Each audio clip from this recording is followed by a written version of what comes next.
Napravila lom. Ovo je, mislim da se tiče mog 28. rođendana. Kad krene južnjačka krv kukulele. Begajte svi. Subscribe na Mondo YouTube kanal. Kasija.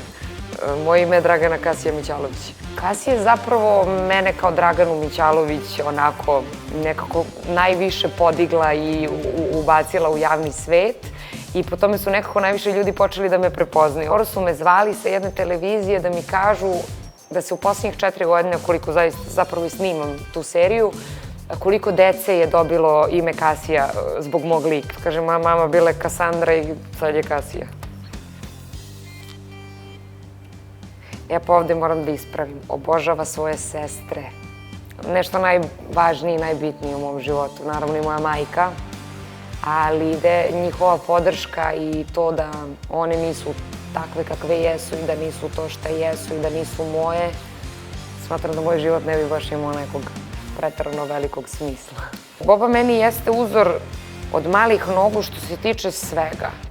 Što se tiče i načina života i razmišljanja i njenih životnih postupaka, situacija, odnosa prema ljudima, a onda i u radu sa njom i posmatrajući onako sa strane dok ona radi na nekim projektima, napravila lom. Ovo je, mislim da se tiče mog 28. rođendana.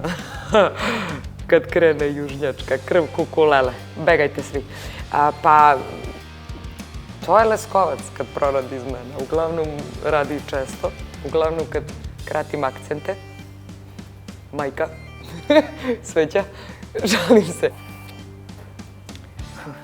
Očev savet. Mnogo ih je. Ali meni stalno kad god dođem u neku situaciju za koju smatram da sam možda sama ili da kako ću ja sad bez nekog saveta, ozbiljnijeg, stalno mi ozvanja njegova rečenica: Mače, mi sve možemo, ali da? Tako da definitivno to jeste onako jedan pokretač moj životni za sve i životne i poslovne situacije. Prva uloga se lepo sećam, ali retko gledam. Jedan ozbiljan blam životni. Bila sam 3. godina srednje škole i raspisali su konkurs, audiciju za casting serija Priđi bliže, tinejdžerska serija koja se snimala na RTS-u. Ja sam otišla na casting, nisam rekla nikome za taj casting jer nikad pre toga se nisam bavila glumom i onda mi je bilo sramota ako ne prođem šta će reći moja porodica.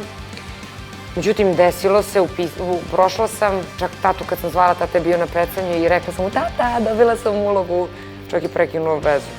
I onda kad sam došla kući, rekao mi je: neću preživeti još jednu glumicu. Dragana Mićalović, dečko. Šta ste?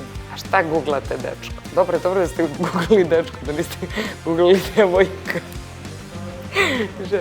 Pa ne, pošto i to su ljudi pisali. Pa ja ne pričam u privatnom životu, to se zna, tako da će tako na tome da ostane. Volite se ljudi, volimo se, bit će ljubav i jeste ljubav. Pa eto, ovo su bili najtraženiji pojmovi o meni. Dobro je, mislila sam da će biti nešto gore. Hvala i nadam se da nisam bila preterano dosadna.